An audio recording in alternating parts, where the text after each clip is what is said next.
Hi friends, welcome to Rameshri vlog. இன்றைக்கி நம்ம ஒரு சூப்பராக லஞ்சுக்கு வந்து குழம்பும் அதுக்கு சூப்பராக நல்ல சூப்பரான காம்பினேஷன் ஒரு பொரியலும் செய்ய போகிறோம். வாங்க என்ன செய்கிறோம் எப்படி செய்கிறோன்னு பார்ப்போம். வீடியோ வந்து ஸ்கிப் பண்ணாமல் பாருங்கள். அப்போ தான் நான் செய்கிற டிஷ்ஷுக்கு என்னென்ன போடுறேன், எவ்வளோ அளவு போடுறேன் அப்படின்றது தெரியும்.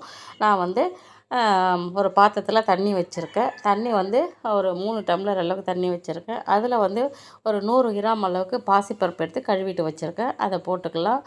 பாசிப்பருப்பு நல்லா கழுவிட்டு போடுங்க. நல்லா ஒரு 2 3 தண்ணி ஊற்றி நல்லா பிசைஞ்சு கழுவிட்டு போடுங்க. பாசிப்பருப்பு கழுவ அதில் ஒரு மாதிரி வெள்ளையாக சாம்பல் மாதிரி வெள்ளையாக வரும். நம்ம கழுவுற தண்ணி நல்லா வெள்ளையாக ஆகிற வரலையும் கழுவிட்டு பாசிப்பருப்பு போட்டுக்கலாம். பாசிப்பருப்போட கூட வேறு எதுவும் போட தேவையில்ல. நல்லா கரண்டியில் கலக்கி விட்டுட்டு அப்படியே வேக வச்சுக்கலாம். சட்டுன்னு வெந்துடும். பாசிப்பருப்பு வேகிறதுக்கெலாம் லேட் ஆகாது, சட்டுன்னு வெந்துடும். அப்படியே வேகட்டும். கரண்டியெல்லாம் கலக்கி விட்டுட்டு மேலே லிட்டு போட்டு லைட்டாக ஓப்பன் இருக்க மாதிரி வேக வச்சுக்கணும். இல்லைன்னா நம்ம ஃபுல்லாக மூடிட்டோம்னா பொங்கி கீழே வந்துடும். அப்பப்போ ஒரு கொதி வந்தவுடனே நம்ம ஸ்டவ் வந்து கொஞ்சம் சிம்மில் வச்சுட்டு வேக வச்சுக்கலாம். பாசிப்பருப்பு நல்லா சூப்பராக வெந்துடுச்சு. அதை எடுத்து ஒரு பாத்திரத்துக்கு மாற்றிக்கிட்டு அதே பாத்திரத்தில் பாசிப்பருப்பு வேக வச்சோம் இல்லைங்களா, அதே பாத்திரத்தில் நம்ம குழம்பு தாளிச்சிக்கலாம். அதில் வந்து ஒரு 3 டீஸ்பூன் அளவுக்கு எண்ணெய் ஊற்றிருக்கேன். எண்ணெய் நல்லா சூடானதுக்கப்புறம் தாளிக்கிறதுக்கு ஒரு பிரிஞ்சி இலை, ஒரு 4 5 லவங்கம், ஒரு சின்ன பீஸை பட்டை எடுத்து வச்சுருக்கேன். அதை போட்டு தாளிச்சிக்கலாம். எல்லாம் வாசனை வர அளவுக்கு லைட்டாக பொரிய வச்சுக்கலாம். அந்த பட்டை லவங்கம் நல்லா அந்த எண்ணெயில் பொரிஞ்சு வாசனை வரும்போது நல்லா கம்மன்னு இருக்கும். நான் வந்து ஒரு பெரிய சைஸ் வெங்காயமாக எடுத்து பொடிசாக இல்லை நீல வாக்கில் கட் பண்ணி வச்சுருக்கேன். ஒரு 3 பச்சை மிளகா பாதி அப்படியே உடச்சி தான் வச்சுருக்கேன். கட் பண்ணல, உடச்சி வச்சுருக்கேன். கொஞ்சமாக கருவேப்பிலை எடுத்து கழுவிட்டு கிள்ளி வச்சுருக்கேன்.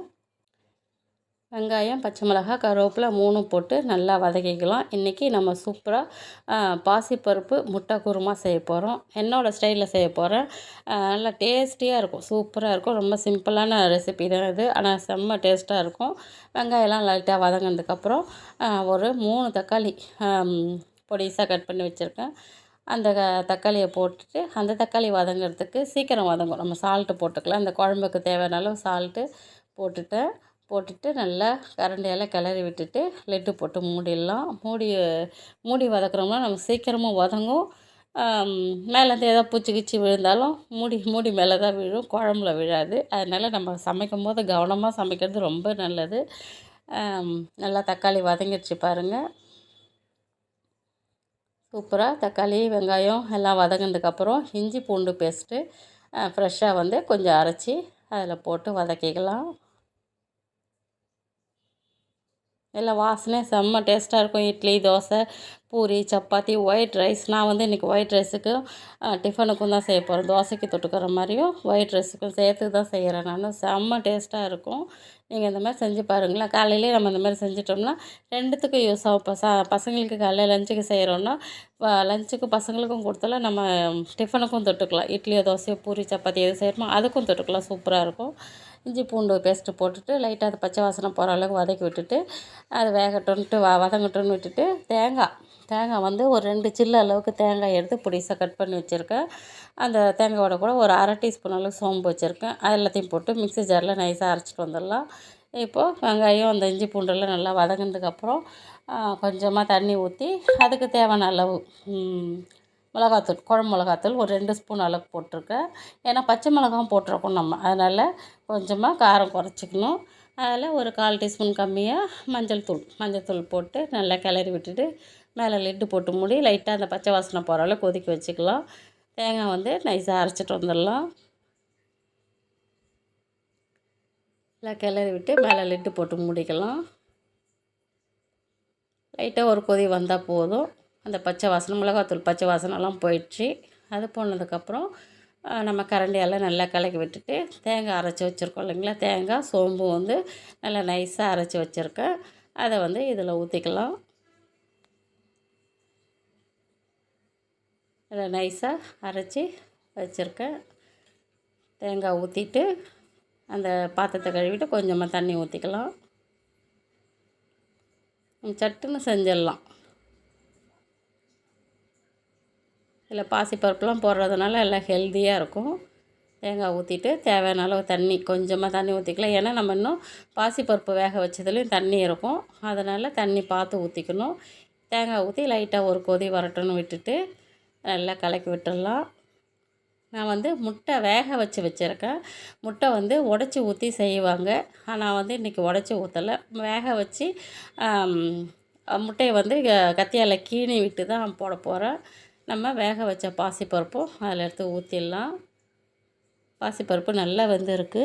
பாசிப்பருப்பு நல்லா கலக்கி விட்டுட்டு அந்த குழம்புல எடுத்து ஊற்றிட்டு நல்லா கலக்கி விட்டுடலாம். அந்த பாத்திரத்தை கழுவிட்டு கொஞ்சமாக தண்ணி ஊற்றிட்டு நல்லா கலக்கி விட்டுடலாம்.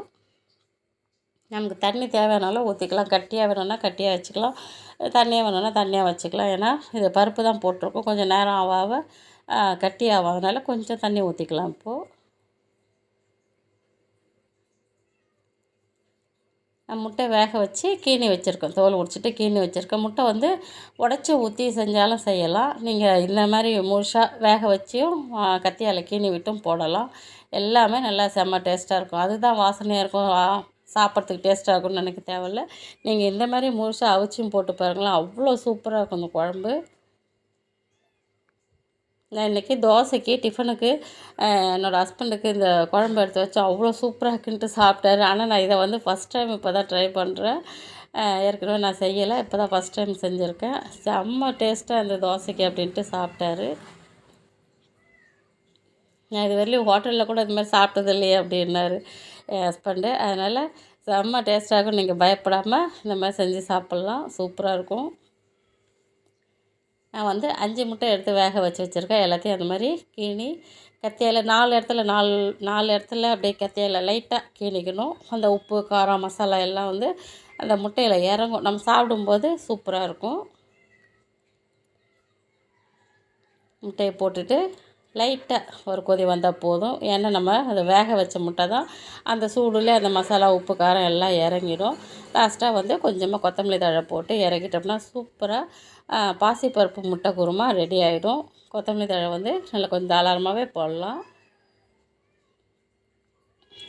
போட்டுட்டு கிளறி விட்டு இறக்கிட்டோம்னா சூப்பரான பாசிப்பருப்பு முட்டை குருமா ரெடி ஆகிடுச்சு. கம்மன்னு வாசனையாகவும் இருக்குது. நீங்கள் ரைஸுக்கு, டிஃபனுக்கு எல்லாத்துக்கும் இந்த மாதிரி செஞ்சிங்கன்னா சூப்பராக இருக்கும், செம்ம டேஸ்ட்டாக இருக்கும்.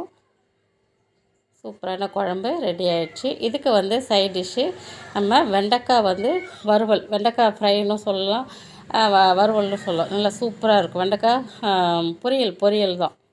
சூப்பராக வந்து நான் வெண்டைக்காய் ஒரு 1/2 கிலோ அளவுக்கு வெண்டைக்காய் எடுத்து கழுவிட்டு நல்லா 2 தண்ணியை வச்சு கழுவிட்டு பொடிசாக ஒரு மீடியம் சைஸாக கட் பண்ணி வச்சுருக்கேன்.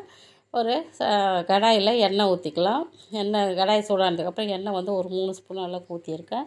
எண்ணெய் சூடானதுக்கப்புறம் நம்ம கட் பண்ணி வச்ச வெண்டைக்காய் வந்து அந்த எண்ணெயில் போட்டு நல்லா அந்த பிசுபிசுப்பு இல்லாமல் வதக்கிக்கலாம். நான் வெண்டைக்காய் சீக்கிரம் வதங்கிறதுக்காக ஒரு 1/4 டீஸ்பூன் அளவுக்கு சால்ட்டு போட்டேன், அதை வந்து வீடியோ எடுக்கலை. அதுக்கப்புறம் வேக வைக்கும்போதும் கொஞ்சம் சால்ட்டு போட்டுக்கிட்டேன். இதில் ஒரு 1/4 டீஸ்பூன், நம்ம வேக வைக்கும்போது ஒரு 1/4 டீஸ்பூன், மொத்தத்துக்கு ஒரு 1/2 டீஸ்பூன் போட்டிருக்கேன். சால்ட்டு வந்து கரெக்டாக இருந்தது, வெண்டைக்காய்க்கு கரெக்டாக இருந்தது சால்ட்டு போட்டுட்டு நல்லா வதக்கிட்டேன் பாருங்கள். சூப்பராக வெண்டைக்காய் இந்த அளவுக்கு நம்ம நிறைய போட்டோம் இல்லைங்களா, வதங்க வெண்டைக்காய் அப்படியே சுருங்கிடுச்சு, நல்லா வதங்கிடுச்சு சூப்பராக. நான் வந்து இதில் தண்ணியெலாம் ஊற்றி வேக வைக்க போகிறதில்ல.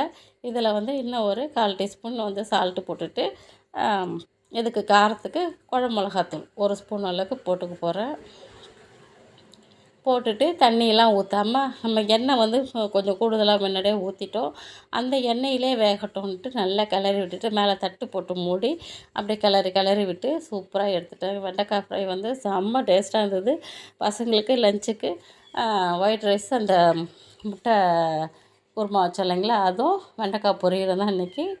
பசங்க சூப்பராக இருக்குதுன்னு சொன்னாங்க, காலையிலே சாப்பிட்டுட்டு டிஃபனுக்கு தொட்டு சாப்பிட்டுட்டு செம்ம சூப்பராக இருக்குமா குழம்பு பொரியலும் அப்படின்னாங்க.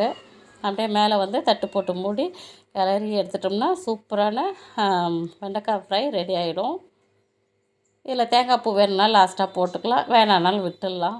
அடியில் வந்து கொஞ்சம் தீஞ்ச மாதிரி தான் இருக்கும், நமக்கு வெண்டைக்காய் வந்து நல்லா வாசனையாக இருக்கும், தீஞ்ச வாசனைலாம் வராது. இது ஸ்டீல் கடாயிறதுனால அடியில் லைட்டாக தீஞ்சு போச்சு. சூப்பரான வெண்டைக்காய் ஃப்ரை ரெடி ஆகிடுச்சு. சூப்பரான பாசிப்பருப்பு முட்டை குருமாவும் ரெடி ஆகிடுச்சு. எல்லாம் செம்ம டேஸ்ட்டாக இருக்கும். இதை மாதிரி செஞ்சு அதுக்கு சைட் டிஷ்ஷு வெண்டைக்காய் ஃப்ரையும் இந்த மாதிரி செஞ்சு கொடுங்க. செம்ம சூப்பராக இருக்கும். பசங்க நல்லா விரும்பி சாப்பிடுவாங்க. வெண்டைக்காய்லாம் வந்து பிரெயினுக்கு நல்லது. இந்த மூட்டு கால் முட்டி கை முட்டி அதெல்லாம் வலிக்குதுன்றாங்களா, அதுக்கெலாம் ரொம்ப நல்லது வெண்டைக்காய் வந்து. குழந்தைங்களுக்கு இப்போயே நல்லா கொடுக்கணும். இந்த வீடியோ உங்களுக்கு பிடிச்சிருந்தா லைக் பண்ணுங்கள், ஷேர் பண்ணுங்கள், சப்ஸ்கிரைப் பண்ணுங்கள். வீடியோ பிடிச்சிருந்தா ஒரு லைக் பண்ணுங்கள், பிடிக்கலனாலும் ஒரு லைக் பண்ணுங்கள்.